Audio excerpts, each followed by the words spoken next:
Today's episode is being sponsored by GCF Valuation. They were the first appraisal firm to deliver SBA-compliant valuations serving the SBA 7A lending market starting in 1997, while also serving the business broker community. GCF Valuation is known in the valuation industry for their deep expertise, high-touch personal service, and for their superior reputation for handling the most complex engagements. When you need a valuation done right the first time, no firm is more flexible and capable. You can find more information about GCF at gvalue.com. And if you would like to hear more about how GCF approaches valuations, you can listen to episodes 36 and 39, where I interview the two founding principals of GCF, Darren Mize and Steve Mize. Hope you enjoyed today's episode. Looking to buy, sell, or grow your business to position it for a sale?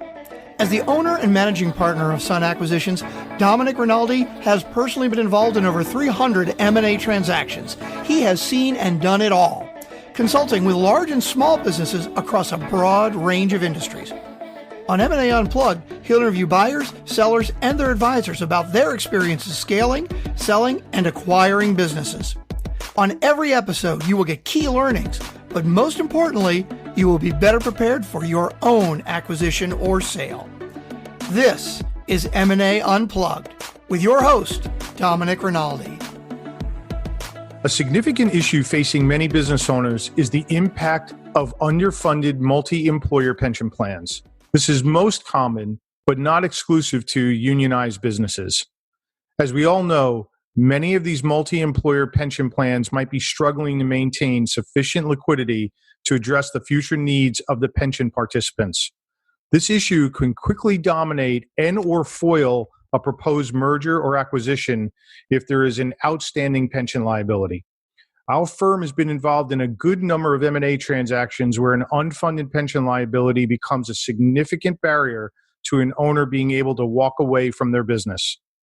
Today, we are being joined by Todd Solomon, who is a partner at McDermott Will Emery and serves as global head of the firm's employee benefits and executive compensation practice group. For more than 20 years, Todd has helped organizations maximize the value of and return on their investments in human capital while avoiding exposure to liability. Todd is a fellow of the American College of Employee Benefits Council, which recognizes attorneys who have made significant contributions to the advancement of the employee benefits field for at least 20 years.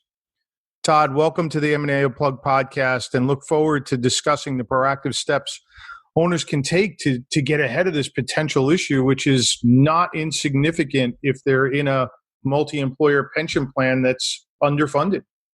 No, absolutely. And thank you, Domenic, for having me on. So, Todd, if we could, I gave some highlights on you, but can you give us a little bit more about your firm and yourself, and then we'll dive into this issue a bit. Sure. So I've been with McDermott Will Emery my entire legal career, so a little over 22 years now, straight out of law school. In fact, was an intern at the firm while I was still in law school. McDermott is a global... By the way, I don't hear that very often. That's amazing. That's true. It's becoming an increasingly dinosaur thing to do, but I'm very proud to have set up shop there in one place and have moved through the ranks. But you're exactly right. There's a lot of mobility amongst lawyers, although McDermott does a nice job of retaining a lot of people for a long time. So it's been a great place to work. But yeah, it's a global law firm. We're over 1,000 lawyers worldwide, about 20 offices, throughout the globe, U.S., Europe, and spread throughout the U.S. I'm in the Chicago office, which was our founding office. We've got a couple hundred lawyers in Chicago, and I'm, as you mentioned, the chair of the Employee Benefits and Executive Compensation Practice Group, which is about a 30-person practice group spread throughout the U.S. through Chicago, Washington, D.C., New York, Boston, and Dallas. That's great. Wow. You guys have tremendous experience, I know, in this area. And I'm so interested in diving into this because it's coming up more and more as, boomers are getting ready to retire and they're part of these multi-employer pension plans. And so I'm going to dive right in, if you don't mind. I mean, as it relates to M&A, this issue becomes potentially a significant time bomb. And so why don't we start with, at the highest level, an explanation for the M&A Unplugged community about, this whole multi-employer pension universe, and then, the specific issues that you start to see when these pensions are, underfunded or maybe trending in that direction.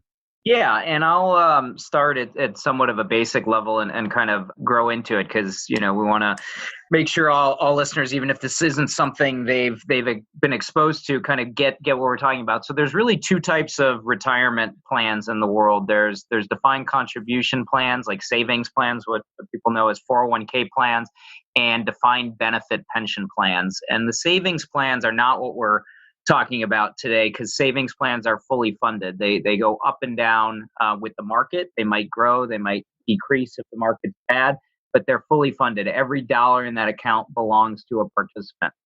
Defined benefit pension plans are different because they provide a defined benefit, as it says, at retirement. So there's a mathematical formula that essentially promises a benefit to an employee at retirement, which might be age 65, might be earlier, depending on the terms of the plan.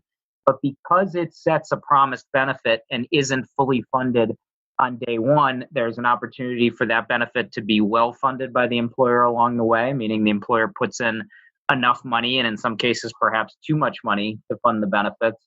Or more commonly, the employer tries to fund it along the way, but because of actuarial assumptions and variability of investment market performance, particularly in a down market, it may be that the company is not putting enough into the plan to fund the future benefits, which creates the exact situation you're talking about, where you have what's called an underfunded pension plan, which means on an actuarial basis, the liabilities exceed the assets. So unlike another retirement plan where you might purchase it in M&A and there's some administrative costs and some integration to think about, a pension plan can really throw a wrinkle into M&A because it's significantly more complicated for a buyer to deal with and significantly, might weigh down a seller depending how underfunded it is. And a complication that arises that compounds the underfunded pension plan problem is the multi-employer pension problem. So a multi-employer plan is a special kind of pension maintained by the union for unionized employees that an employer contributes to, not just for its own employees, but for also the employees of other employers. So basically you get a pool of companies contributing on behalf of people that are in the same collective bargaining union. And what the complication is in addition to the normal underfunded pension problem that you might have under any pension plan, a multi-employer plan contains a compounded significant extra problem, which is if you ever want to leave one of those plans, either bargain out of it or terminate it or somehow be done with it, you have to pay what's called withdrawal liability, which is essentially an undivided portion of the underfunding of the entire plan. So basically, the way to think about it is a private pension plan, you're stuck with your own stuff, and that could be significant if you're underfunded on your own stuff. And on a multi-employer plan, you're stuck with not only your own stuff, but an undivided portion of everybody else's stuff. So if everybody else is not contributing enough and the fund isn't doing a good job of investing or getting assets, you could, on the way out of one of these things, be forced to contribute on behalf of the other employers in your fund. Yeah, wow. So there's so much there to unpack, Todd, because, as you point out, it's bad enough if you've got your own plan and you're not doing the job, but now you're tied to every other employer in that plan, and it's out of your control. That's right. It really is. And even the investments under such plan are in large part out of your control because you are a contributing employer. You, the company, are a contributing employer to the multi-employer plan, but the plan is really sponsored by the union, invested by the fiduciaries of the plan that aren't necessarily appointed by you. So when you're in one of these plans and you bargain into one of these plans, you really are, in some sense, the positive part about it is you don't have to maintain it, you don't have to administer it, you just have to contribute to it. The negative is it really is outside of your control, and if there's bad investments or underfunding over time that gets compounded year over year over year, you, the company, are significantly disadvantaged, because if you ever want to get out of one of these things, it's not just about paying your own fair share. You might have to contribute on behalf of the remaining underfunding. So the underfunded pension problem, I've seen it, really disrupt M&A many, many times over the years. But in the multi-employer plan context, it gets even more complicated. Yeah. So just to put some context, is there any accounting of how many multi-employer plans there are in the U.S. and how many of those might be underfunded? Yeah, it's a good question. I don't have the statistics with me on hand. These are public, funds. There are certain public disclosures, so you can pretty readily learn information on the funded status of the plan. And in fact, if you know the, fund that you're in or that you're considering or your employees might consider, so, for example, the Central States Pension Fund, you can Google, Central States Pension Fund. You'll pull up a page for that plan and find financial information about, how many assets the plan has, what are the present value of the liabilities, what the funded status is. And the government, which in the pension world is the PBGC, the Pension Benefit Guarantee Corporation, it has rules that require pension plans to essentially calculate their annual funding percentage, provide disclosures about that. And in the union context, so solely in the multi-employer plan context, there's fairly rudimentary color scheme that kind of makes sense. Or when I say it out loud, you'll know exactly what I'm talking about: red, yellow, green status. So union plans are rated as being green, which means they're well funded; yellow, which is kind of more at risk; and then red is more critical. So there is published information. I don't have the numbers off the top on how many funds there are across the country, but there are very many, and obviously local union numbers in each region. But there's a number of funds, and they're still rather popular because it's such a valuable benefit for the unionized workforce to bargain for. Could you venture a guess at what percentage might be underfunded? Like, do you think it could be 50%, 70%, 20%? Yeah, I think it would be a high number. And keep in mind, underfunded, most pension plans in the country are underfunded in some sense. So even plans that are, quote unquote, green might be 85% funded. That pension liabilities are very hard to manage, particularly in a down economy like we're in now. So even the well-funded pension plans, might be in the low to mid 80s, or boy, if they get into the 90s. And it's very rare, except in oftentimes you'll see a really, really well-funded plan in a small professional services context, like a doctor's group, or law firm pension plan might be 100% funded. But the vast majority of plans are underfunded, both private and multi-employer. I think the where the rubber meets the road is, in terms of withdrawal liability and what the exposure is out there is, are we talking about yellow or red on some of the tougher ones, and how chronically underfunded? And some of them are really, 55, 60, very poorly funded and frankly in financial distress, is where that government agency, the PBGC, would come in, because it guarantees up to a certain limits. It guarantees pension liabilities in the event that the plan can't meet those. Got it. And to make sure I understand this, the Pension Benefit Guarantee Group, they provide uniform standards.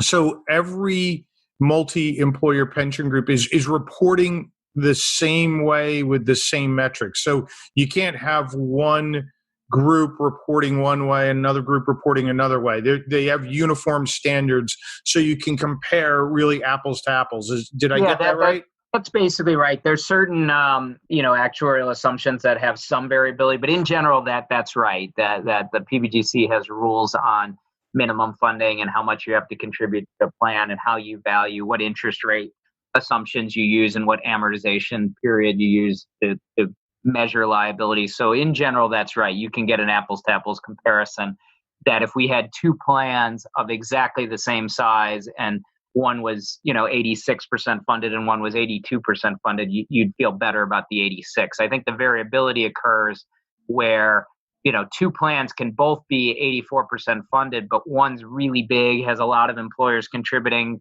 who had a lot of money, left out there on the table. And then the other one is, really tiny, only has 3 employers left because there's been a race to get out of it. And the 2 other employers, left might be, groups that could withdraw. And then you as the last large employer might be at risk in an additional way. In other words, it can become a bit of a race to the bottom where when these funds have withdrawals and when companies can actually come up with the money to pay out a settlement and completely withdraw from the funds and bargain out of the plan, for example, you don't want to be the last employer standing holding the bag, because you as the last employer, you're the one kind of turning off the lights and paying in the remaining underfunding. So the answer is yes, it is apples to apples, but 2 plans at the same funded percentage may not be created equal if they're of different sizes and different demographics. Yeah, makes perfect sense. So as an owner of a business in one of these multi-employer plans, am I entitled to receive from that pension plan my withdrawal liability on an annual basis? Can I get that number from the plan?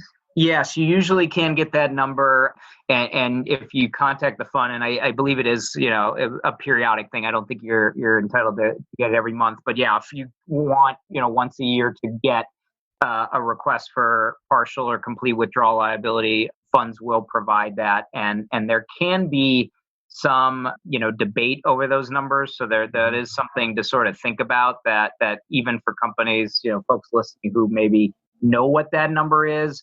I guess what I would say is, based on experience, that number, may not be the end of the discussion. There may be actuarial assumptions that went into that number that can be challenged or pressed upon. There oftentimes can also be a negotiation, because withdrawal liability is generally paid over a 20-year period of time, but many employers that want to get out of a fund might be willing to pay a lump sum upfront to bargain out of a plan and be done. So there's oftentimes frankly, a somewhat behind the scenes negotiation between the fund and its actuaries and the plan and its, lawyers and actuaries to try to negotiate, what you would call a settlement of withdrawal liability. So definitely the answer to your question is yes, you can get that number over time, but, thinking about working with advisors on what does this number mean and are we stuck with this number, or is there something else we can do is probably the best advice.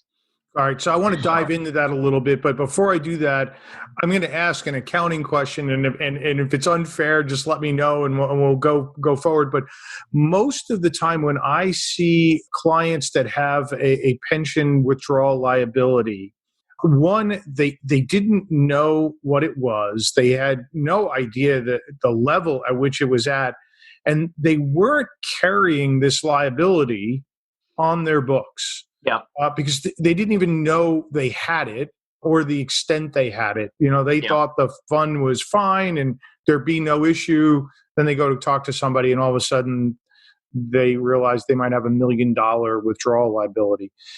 Is your recommendation, again, I know this is an accounting question, but is your recommendation that people carry that liability on their books, or not necessary until they actually get to the point where they're going to consider a withdrawal? Yeah, it's a good question. It's a bit unfair in that my last accounting was at the University of Michigan in 1990 something. But no, I think that's an interesting question, because I think you raise a really good point that most companies consider their ongoing contribution liability, and that's what's reflected on their books, because they intend that there's no current intent to withdraw or something like that. But it would be I think a very wise thing to think about doing if it doesn't destroy the financials. I mean, maybe that's why it's not done more often, because it can be a very large liability to withdraw from a plan. But normally companies think about it exactly the same way you're saying. They think about it as, I have an ongoing contribution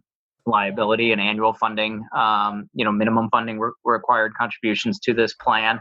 And they don't really think about what's beyond that. And then they request a withdrawal liability figure because somebody, in the company or M&A advisor or somebody says, hey, what are we dealing with here? And then, they're shocked to see that there's this pretty sizable liability that, because the plan's underfunded, it's not just about contributing your annual contributions. Now you're withdrawing and you essentially have to make up part of that shortfall in proportion to your participation in the plan on behalf of everybody else who's left in. That's exactly right. And you're leading me down the path to the follow question of that, which is in most M&A transactions, the buyers that we come across, unless they also happen to be a union shop with a multi-employer plan and they're used to it and they're accustomed to it and they're prepared for it, most buyers want that liability gone.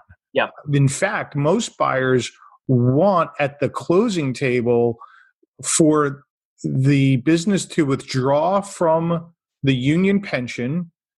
I think by law, they have to replace it with a 401k plan or a like plan, and then have the owner of the business, the seller, settle up that liability so they don't keep on racking up future liabilities.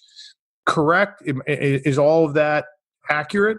Yeah, I think it is accurate. The challenge is that everything with the union has to be bargained. So your point about, it's not technically a legal requirement that it has to be replaced by a 401k. It's more of a practical requirement. Okay, you're taking away our pension. You can't do that without bargaining with the union to do that. And if you're bargaining with the union to take away the pension and replace it with something else, the something else usually not only has to be a defined contribution 401k plan, but oftentimes has to be a sweetened defined contribution 401k plan to essentially make people whole for what they're losing under the pension. And that becomes, very frankly, a very detailed negotiation. And what I think disrupts things like M&A, which move fast, is that's a process that moves slow. And it might take, if you're lucky, 4, 5, 6 collective bargaining sessions to negotiate and present something like that, and frankly to design it, because you might not already have the replacement defined contribution formula. You have to design it and then present it to the union and explain to the union why it's good for their members. So it is a, if M&A is allergic to pension in general, M&A is allergic to multi-employer pension if they don't already have the unions, like you mentioned, for that reason, because it's not even something, even if you wanted to, you might not be able to get rid of it in time for a transaction, because you got to bargain and you got to replace, versus a private pension, which has the underfunding problem, but you don't have to bargain for it. So if you want that terminated prior to closing, a buyer can demand a seller do that. And aside from the financial commitments and some of the administration of filing with the government and doing some of the things pension lawyers need to do that, it's pretty easy to close a pension plan as long as you had at least, call it 45 days notice. Okay. So let's talk about that. I'm the owner of a business. I'm in a multi-employer pension plan, and I'm thinking that, I might want to sell my business in the next year to 3 years. Yep. What would your advice be to that owner as far as, getting the ball rolling? What should they do in advance? When should they come talk to you? And what can you do in advance of an actual transaction? So when they do decide to go to market, the M&A transaction can move quickly and not be held up by this process. Is that possible? Yeah, it is possible. In fact, we're working with on a project like that just now. So it's a seller that essentially has a variety of union groups participating in multi-employer plans, and they come up over time, meaning the bargaining agreements, they don't all expire on the same date. That's just how the union agreements work. They each have an expiration date, and some are coming up very soon. I think 2 are expiring in the next 6 months. Or actually next 4 months, and then a couple over the next 18 months, and then 1 or 2 more that are even longer term.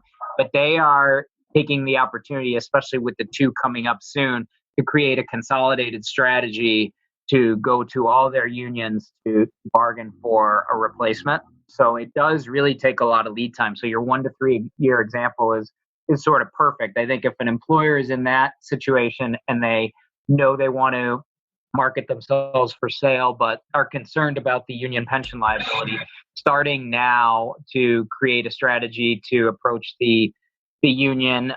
If the bargaining agreement's coming up soon, then that's really easy. But even if it's not, I'm not the labor relations lawyer. We have other lawyers in my firm that do that, and I cooperate with. But they've told me that you can always approach midterm and start building a bridge to what's going to come up at the next expiration of the bargaining agreement, or even try to bargain for something in between, although that can be very challenging because if the union's got you under contract on something for X number of years, they're under no obligation to agree to anything else. But Sure. basically making a consolidated strategy, I think if you had legal counsel, that would be smart. You'd probably also want a consultant, and there's consultants we work with in the pension space that help redesign formulas. The lawyers can do that as well, but oftentimes it does become a bit of an actuarial exercise to say, okay, we're replacing this formula. What would we replace it with?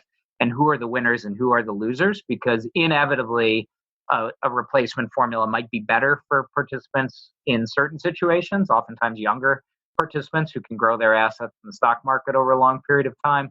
And oftentimes it's also worse for certain groups of participants, most typically the more senior ones who really get the benefit of the defined benefit pension. And so, Todd, to be clear here, if an owner does have that sort of window, 1 to 3 years, or even 1 to 5 years, they can do the work, but not pull the trigger, because if there is a liability, most owners are going to want the proceeds from a sale to fund the liability to walk away. But you are suggesting they could do all this work, have it laid out, and then know what it's going to look like when they do go to market and That's exactly right. That's exactly right. And there's one step, the interim step that we haven't talked about, which would sort of cover this situation, is when you freeze a plan. So you can always bargain out of a plan and freeze the benefits, meaning you negotiate for something else, you negotiate for a defined contribution replacement, and you stop the pension accruals in their tracks where they are.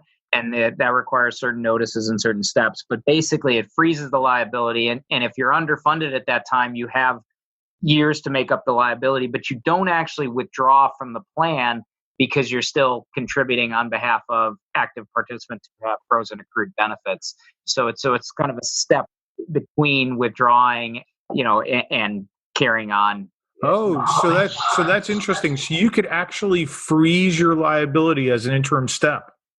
Yeah, if the union agrees to that, that's something that can be considered. What's the likelihood of that? I mean, do you see that more often than not, or is it a tough battle? It's a tough battle. It really depends on the negotiations and the status of what the union's getting as whether it's increased wages or a replacement formula. But it definitely is an option. Yeah. Boy, there's so much here to consider as a business owner if you're in one of these union plans about what to do. Has the current pandemic created potentially a sense of urgency for owners to get ahead of this? Yeah, I mean, definitely yes is the answer. The thing that I think has surprised some people is how, the stock market initially took, kind of a giant hit, which absolutely has a, massive impact on pension funding. If you have underfunded plans and then the market drops, in a month or in a couple months, that has a huge impact on pension funding liability. The recovery that happened, in May, I guess, was more positive than I think certain people were expecting. But absolutely, I think the COVID situation has affected these discussions in a couple ways. One is the funding and the investment performance and the volatility in the markets, which really, makes pension, more undesirable. That it's a very desirable benefit to provide employees, but it's a very tough benefit to provide employees when you're not sure you're going to gain money in the stock market and be able to close that funding gap. And then the second thing is with the number of, layoffs and furloughs and movements in the workforce, that can really disrupt, withdrawal liability that we've been talking mostly about complete withdrawal liability when you kind of try to get out of a fund entirely. But there's also something called partial withdrawal liability that if you diminish your workforce and your contribution units, as it's called, by a set percentage, and you cross that percentage and you just don't have as much headcount because you've furloughed employees or can't use them and you're not contributing to the pension for them, you might trigger a partial withdrawal, which requires payment into the fund to partially make up your underfunding. So partial withdrawal is, I hadn't had a partial withdrawal question probably in years. And then since March 12th or whenever we went out of our office for COVID, I've had 3 or 4 of them. Wow. Okay. So that comment brings up an interesting question. With workers getting furloughed, I also am thinking about unemployment rates are going up. I would assume, and correct me if I'm wrong here, I would assume that the number of union workers is probably on the decline as more people pull out of these funds. So does that natural trend really create double jeopardy for the people who remain in the funds potentially? Yeah, it does, because it's kind of the last one holding the bag kind of problem, that as participation in the funds diminish, whether it's union groups dissolving or participation waning from terminated or furloughed workers, it does create higher anxiety for the ones left in there, because ultimately if there's a funding delta and as people withdraw, they're only making up part of that, or in some cases they even get favorable settlements when they negotiate out or have withdrawal because the funds need money. It can place a significant burden on the last few employers remaining in the plan. So yeah, in my experience counseling companies, they do get very anxious when funds, multi-employer funds plans are dwindling and their membership is dropping, because they're afraid they're going to get stuck with the remaining liability. Yeah, wow. I could easily see that picture playing out. I want to go back to this pension benefit guarantee organization. Yes. Is it what it means? I mean, are they a backstop to the underfunding potentially that's out there? Yes. Are they an insurance? So yes. I hear that in Illinois alone, our shortfall in these pensions is just the shortfall is something like $270 billion. I don't know if that number is right or not. Maybe you know what that number is. But would they be a backstop to that $270 billion shortfall? Yeah. So in general, the answer is yes, as to pension plans, but government pension plans are different. So government pension plans like the state, the states are backstop, for better or for worse. The PBGC governs plans that are governed by ERISA, which is the federal benefits law statute. So government plans are not typically covered by ERISA. So that example, I don't think the PBGC would step in there, but yes, PBGC is essentially an insurance agency, government agency. The plans pay in premiums. That's how the PBGC gets its money, was per participant premium or certain other types of calculation of variable premiums, where plans covered by the PBGC pay in. And then if the plan goes belly up and the sponsor of the plan can't fund it, the PBGC funds it up to guaranteed levels, which is not dollar for dollar for most, especially for higher paid or larger benefit participants. But the problem, or the thing that also gives a lot of people heartache, is the PBGC is not particularly well funded and is in significantly difficult financial condition. So it's basically like having homeowners insurance from a company insurance company that you're not sure if they're going to be around in 10, 20 years. Bond status. That was going to be my next question, is PPGC in the green, the yellow, or the red? It sounds like they're teetering between yellow and red. Yeah, I don't know the exact financial condition, but yeah, there's a lot written about the funding of the PBGC and whether there's sufficient backstop for all the underfunded pension plans, particularly the union plans. Those are kind of in the worst position. So Todd, I feel like we're only scratching the surface here. Like, I feel like there's so much more we could dive into, but we're about at the end of the interview. So I'm going to give you the opportunity to sort of provide any high level, closing points that, advice that you would give to business owners who are in multi-employer pension plans, things that they should be thinking about and maybe considering doing, today? Yeah, absolutely. Thank you for that. I think the primary thing, and I know I've touched on this, is to really not be caught flat-footed, and you touched on it as well with some of your questions on, the withdrawal liability calculations you see when you see plan sponsors get that letter and they're shocked by it. So don't be flat-footed, requesting a withdrawal liability calculation from a fund, just to get your sense of what the liability might be out there does not, trigger a series of problems. It can create, some questions from the union and some things you might have to deal with, but it's not by itself a strange thing to do. So being proactive about what are my liabilities and how can I stay ahead of it instead of having a situation where I'm under the gun and I got to fix this, fairly giant problem in 1 month, 3 months, 6 months. It'd be great to sort of think out over the years and work with advisors about how can we attack this problem, what can we do to address it in a way that is a win-win for both us and the union, because you're never going to get to yes on any of these negotiations without putting something in front of a union that satisfies it and its members, which can be done. I mean, I think there's a lot of attractive defined contribution replacement formulas out there that, if well thought out and well presented to the union, can get you to resolution. So that would be my primary advice: is don't wait for there to be a problem to kind of look at this and talk to advisors about it. Try to stay ahead of the curve and get as much information from the fund. So, like everything, information is power. Even if it's a bad withdrawal liability number and it's higher than you imagine, at least you know about it going in and you can do something about it. Yeah, it's great advice. Todd, this has been tremendous. I really appreciate all the information. I know you live and breathe this stuff. You're an expert in this area.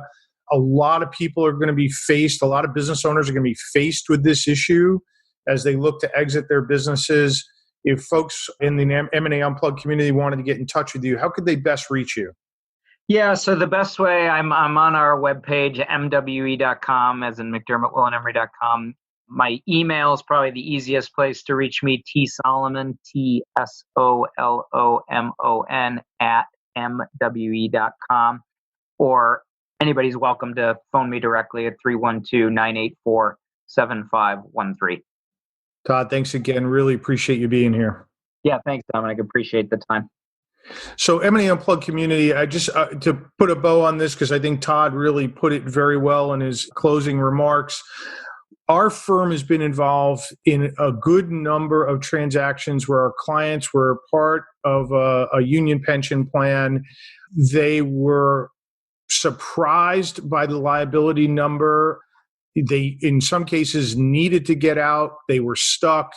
And if they had really researched this and done their homework and gotten in touch with somebody like Todd early on, they could have been ahead of the curve and the outcome probably could have been better. And so if you're in one of these plans, don't wait for the last minute. Get in touch with Todd or, somebody like Todd and get the proper representation and information so you can move forward with your M&A transaction with peace of mind. All of today's information will be available in the show notes. If you would like to learn more about the process of acquiring or selling a business, please visit our website at sunacquisitions.com or feel free to reach out to me at drinaldi@sunacquisitions.com.